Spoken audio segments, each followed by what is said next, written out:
السلام علیکم، میرا نام ہے وجی اللہ خان اور آپ دیکھ رہے ہیں میرا چینل CSS پریپریشن ود وجی اللہ خان۔ تو آج کا ٹاپک پولیٹیکل سائنس کے پیپر کے حوالے سے بہت ہی امپورٹنٹ ٹاپک ہے اور یہ موسٹ آف دا ٹائم جو ہے پیپر میں پوچھا جاتا ہے۔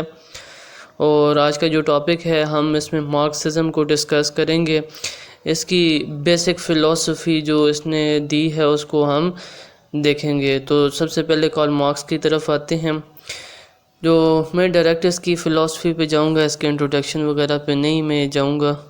تو اس کی فلسفی کو پڑھتے ہیں جو اس کی پولیٹیکل فلسفی ہے۔ تو سب سے پہلے اس کی پولیٹیکل فلسفی کے 4 سٹیپس ہیں۔ سب سے پہلا سٹیپ جو ہے اس کا میٹیریل انٹرپریٹیشن آف ہسٹری ہے، دوسرا ہے اس کا سٹیپ جو ہے تھیوری آف سرپلس ویلیو ہے، تیسرا ہے ڈکٹیٹرشپ آف پرولیٹیریٹ ہے، اور اس کا جو چوتھا سٹیپ ہے وہ ہے اسٹیٹ لیس سوسائٹی۔ تو ان چاروں کو ہم ڈسکس کریں گے۔ ابھی جو سب سے پہلا پوائنٹ آتا ہے وہ میٹیریل انٹرپریٹیشن آف ہسٹری ہے۔ اب اس سے کیا مراد ہے؟ مارکس کہتے ہیں کہ انسان جو ہے اس کی جتنی بھی جو بھی چیز ہے، ہیومن تھاٹس ہیں، اس کی سوچ ہے، ایموشنز ہیں، ایکشنز ہیں، یہ ساری کی ساری چیزیں میٹر پہ بیس کرتی ہیں۔ اس نے اس میں کہا تھا کہ matter is the base of every thing.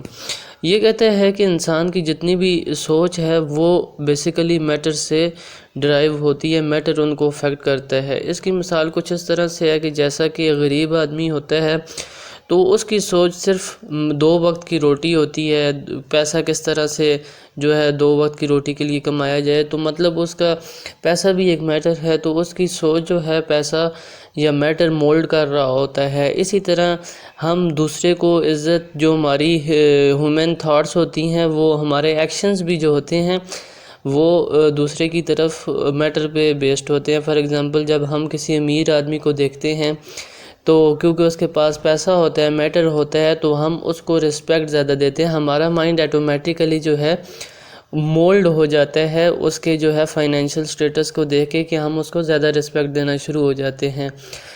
اسی طرح سے انسان جو کام بھی کرتا ہے وہ بھی اس کے میٹر سے موٹیویٹڈ ہوتا ہے، وہ اسی طرح سے کام کرتا ہے۔ اسی طرح ایک انسان جو چوری کرتا ہے تو چوری کے لیے بھی وہ اس کی جو موٹیویشن ہے وہ پیچھے میٹر ہوتا ہے۔ تو مارکس کے نزدیک جتنا بھی انسان کی جو مائنڈ ہے، ہیومن تھاٹس ہیں، ایموشنز ہیں، وہ سارے کے سارے جو ہے میٹر پہ بیس کرتے ہیں۔ دوسری بات میٹیریل انٹرپریٹیشن میں یہ کرتا ہے کہ ہسٹری میں کچھ بھی نہیں ہوا، ہسٹری میں صرف وارز ہوتی رہی ہیں۔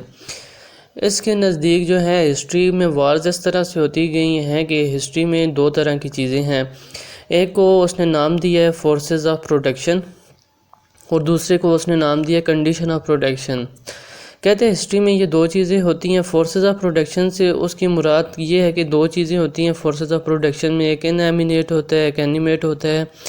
اینیمیٹ کا مطلب ہے کہ جن چیزوں سے پروڈکشن ہوتی ہے، جیسے سائل ہو گیا، را مٹیریل ہو گیا، ٹولز جو استعمال ہوتے ہیں پروڈکشن کے لیے، اور جو لوگ پروڈکشن کرتے ہیں جس میں لیبر آتا ہے، انویسٹر آتا ہے، انجینئر آتا ہے۔ تو فورسز آف پروڈکشن سے مراد وہ لوگ ہیں جو کہ پروڈکشن کرتے ہیں یا جن چیزوں سے پروڈکشن ہوتی ہے۔ کنڈیشن آف پروڈکشن سے مراد وہ چیزیں ہیں جو وہاں کا لاز ہیں، پولیٹیکل سسٹم ہے، اس کو ہم کہتے ہیں کنڈیشنز آف پروڈکشن۔ تو مارکس کہتا ہے کہ یہ 2 چیزیں جو ہیں ایگزسٹ کر رہی ہوتی ہیں، لیکن with the passage of time جب نیو چیزیں آنا شروع ہو جاتی ہیں تو نیو چیزیں آنے کی وجہ سے ان دونوں چیزوں میں کلیش ہوتا ہے۔ فار ایگزامپل جب فورسز آف پروڈکشن میں with the passage of time modern را میٹیریلز آ جاتے ہیں، ماڈرن ٹولز آ جاتے ہیں، تو جو اس کے لیے پرانے ٹریڈیشنل فورسز آف پروڈکشن کے لیے جو لاز بنائے گئے تھے وہ جو ہیں وہ ان ایڈوکیٹ پڑ جاتے ہیں، وہ ناکافی ہو جاتے ہیں نئی آنے والی چینجز کے لیے۔ تو یہ کیا کرتے ہیں، کنڈیشن آف پروڈکشن جو ہے پرانی چیزوں کو ریزسٹ کرنے کی کوشش کرتے ہیں جن کے لیے لاز بنے تھے، لیکن الٹیمیٹلی نیو اور اولڈ سسٹم میں فائٹ ہوتی ہے اور الٹیمیٹلی نیا سسٹم پریویل کر جاتا ہے۔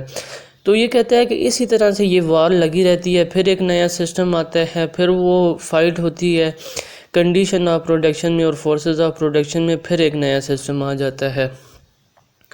تو اس کے نزدیک ہسٹری کچھ بھی نہیں ہے، صرف وارز ہیں جو کہ مینز آف پروڈکشن یا فورسز آف پروڈکشن اور کنڈیشن آف پروڈکشن میں ہوتی ہیں۔ تو یہ اس نے مٹیریل انٹرپریٹیشن آف ہسٹری کا کہتے ہیں کہ میٹر کی وجہ سے ہسٹری میں جو لڑائی ہوتی رہی ہے وہ اس طرح سے ہوتی رہی ہے۔ نیکسٹ اسٹیپ جو یہ دیتے ہیں اپنی فلسفی کا، وہ تھیوری آف سرپلس ویلیو دیتا ہے۔ یہ بہت امپورٹنٹ ہے اور مزے کا ہے۔ اس میں یہ کہتے ہیں کہ جو بھی یہ جو لاز ہوتے ہیں یہ اس طرح سے بنے ہوئے ہوتے ہیں کہ جو کیپٹلسٹ ہوتا ہے یہ اس کو جو ہے سپورٹ کر رہے ہوتے ہیں اور لیبر کو ایکسپلائٹ کر رہے ہوتے ہیں۔ کیپٹلسٹ جو ہوتا ہے، جو کہ سرمایہ دار ہوتا ہے، وہ کیا کرتا ہے، اپنا پیسہ لگاتا ہے۔ پیسہ لگانے کی وجہ سے وہ لیبر کو ایکسپلائٹ کر رہا ہوتا ہے۔ اب یہ ایکسپلائٹ کس طرح سے کر رہا ہوتا ہے، یہ کہتا ہے کہ جو کموڈیٹی کی اصل ویلیو جو ایڈ کرتا ہے وہ لیبر ہوتا ہے، جبکہ کیپٹلسٹ صرف بیٹھے بٹھائے اس کے پاس پیسہ ہوتا ہے اور وہ گھر بیٹھے پیسہ لگاتے ہیں اور وہ پھر منافع اس سے لیتا ہے، جبکہ اصل جو کام تو کر رہا ہوتا ہے وہ لیبر ہوتا ہے، تو پروفٹ لیبر کو آدھا ملنا چاہیے جو اس کو نہیں مل رہا ہوتا۔ اس کی مثال میں آپ کو ایسے دیتا ہوں کہ ایک کیپٹلسٹ ہے، وہ کرسیوں کا کام، اس کے لیے کیپٹلسٹ نے 100 روپے کی لکڑ دی کرسی بنانے کے لیے، ووڈ دی اس نے 100 روپے کی۔ اس آگے لیبر تھا، لیبر نے اس 100 روپے کی جو لکڑ آئی ہے، جو ووڈ آئی ہے، اس سے اس نے کرسی ایک بنائی، چیئر، اور جو اس کی چیئر، اس ووڈ سے جو چیئر بنی اس کی جو مارکیٹ پرائس، کیونکہ یہ تو را میٹیریل تھا نا، تو اس نے اس کو فرنش گڈ میں کنورٹ کیا ہے۔ تو اس چیئر کو جب ووڈ کو چیئر میں کنورٹ کیا گیا تو اس کی پرائس فار ایگزامپل 300 ہے۔ تو ابھی اس نے جو لگایا وہ 300 ہے، لیکن ایکچول پرائس فرنش گڈ کے بعد یہ 300 ہو گئی ہے، تو اس کو 200 کا پروفٹ آ رہا ہے۔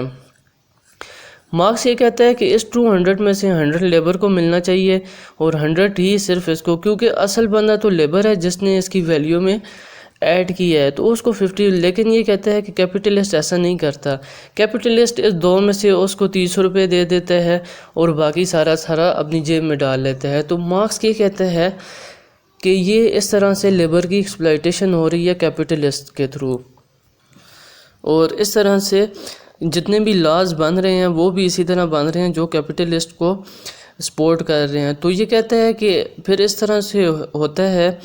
جو نیکسٹ سٹیپ یہ کہتا ہے، یہ دوسرا step theory of surplus value ہے کہ جو سرپلس پروڈیوس ہوتا ہے وہ لیبر کی وجہ سے ہوتا ہے۔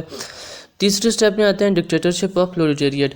اس میں وہ یہ کہتا ہے کہ کیپٹلسٹ کنٹینیوسلی ایکسپلائٹ کرتا رہتا ہے لیبر کو، لیکن الٹیمیٹلی ایک ٹائم آتا ہے جب لیبر جو ہے، لیبر اٹھ کھڑا ہوتا ہے کیپٹلسٹ کے خلاف جو اس کو ایکسپلائٹ کر رہا ہوتا ہے۔ یہ کیپٹلسٹ کنٹینیوسلی ایکسپلائٹ کر رہا ہوتا ہے اور لیبر جو ہے وہ ٹرائی کر رہا ہوتا ہے کہ اس کو ریزسٹ کرے۔ تو ڈکٹیٹرشپ آف پرولٹیریٹ میں یہ کہتا ہے کہ یہ اس طرح سے ہوگا کہ ان کا یہ کانفلکٹ لگا رہے گا اور آخر میں کیا ہوگا کہ یہ اسی ٹائم اوور کم ہوگا جب کہ جتنے بھی یہ لیبر کلاس ہے یا ورکنگ کلاس ہے وہ ایک ریولوشن لائے گی، اور ریولوشن میں وہ کیا کرے گی، جتنے بھی کیپٹلسٹ ہیں ان سے سب کچھ لے کے اور اپنی ڈکٹیٹرشپ آف پرولٹیریٹ مین ورکر کی، پرولٹیریٹ سے مراد ورکر ہے کہ ورکرز کی ایک ڈکٹیٹرشپ قائم کر لیں گے۔ لیکن یہ کس طرح سے ہوگا؟ بائی مینز آف ریولوشن، جب ورکر کلاس ان کے خلاف ریوولٹ کر کے ایک ریولوشن لائے گی اور ان سے سارا کچھ لے کے ڈکٹیٹرشپ آف پرولٹیریٹ قائم کرے گی۔ ابھی ڈکٹیٹرشپ آف پرولٹیریٹ کے بارے میں بتاتا ہے، یہ بتاتا ہے کہ یہ ٹیمپرری ہوگی، پرماننٹ نہیں ہوگی۔ ٹیمپرری کیوں ہوگی؟ یہ کہتے ہیں کہ ڈکٹیٹرشپ آف پرولٹیریٹ کا مطلب پرپز یہ ہوگا کہ اس وقت جو دو کلاسز بنی ہوئی تھی، کیپٹلسٹ اور ورکر، تو اس کا کام یہ تھا کہ ورکر کیپٹلسٹ سے جتنی بھی دولت ہے اس کو لے کے اس کو منصفانہ تقسیم کی جائے، اس کی منصفانہ تقسیم کی جائے۔ اور یہ کہتا ہے کہ ڈکٹیٹرشپ آف پرولٹیریٹ کا یہ پرپز ہوگا۔ جس ٹائم یہ پرپز پورا ہو جائے گا کہ تمام آپس میں ایکول ہو جائیں گے تو اس ٹائم تک ڈکٹیٹر آف پرولٹیریٹ ختم ہو جائے گی، لیکن جب تک یہ سٹیپ نہیں ہوتا تب تک ڈکٹیٹرشپ آف پرولٹیریٹ یعنی ورکر کلاس کی ڈکٹیٹرشپ رہے گی۔ نیکسٹ جو اور لاسٹ سٹیپ جو ہے وہ اسٹیٹ لیس سوسائٹی ہے۔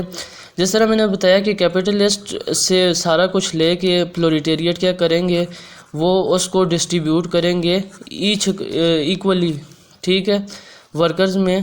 ان سے ساری جائیدادیں جو لینڈ لارڈز ہیں، انڈسٹریلسٹ ہیں، ان سے پیسے شیسے لے کے سب میں ایکولی ڈیوائڈ کریں گے۔ یہی پرولٹیریٹ کا پرپز ہوگا کہ سب کو ایکویلٹی پہ لائیں۔ ابھی دیکھیں کہ جب سارے ایکویلٹی پہ آ جائیں گے تو سب برابر ہو جائیں گے، ورکرز سارے لوگ ورکرز میں کنورٹ ہو جائیں گے، کیپٹلسٹ ختم ہو جائے گا۔ تو یہ کہتا ہے کہ اس ٹائم کیا ہوگا جب سارے، ابھی اس سے پہلے اس نے کہا تھا کہ اسٹیٹ جب تک ڈکٹیٹرشپ آف پرولیٹیریٹ ہے تب تک اسٹیٹ ضرور رہے گی، کیونکہ یہ کہتا ہے کہ اسٹیٹ ایک ایسا انسٹیٹیوشن ہے جو کہ سپریشن کے لیے یوز ہوتا ہے، دوسرے کو دبانے کے لیے یوز ہوتا ہے، جو کہ کیپٹلسٹ کنٹینیوسلی ایسے لاز بنا رہے ہیں جس سے وہ لیبر کو جو ہے سپریس کر رہے ہیں، اس کو دبا رہے ہیں۔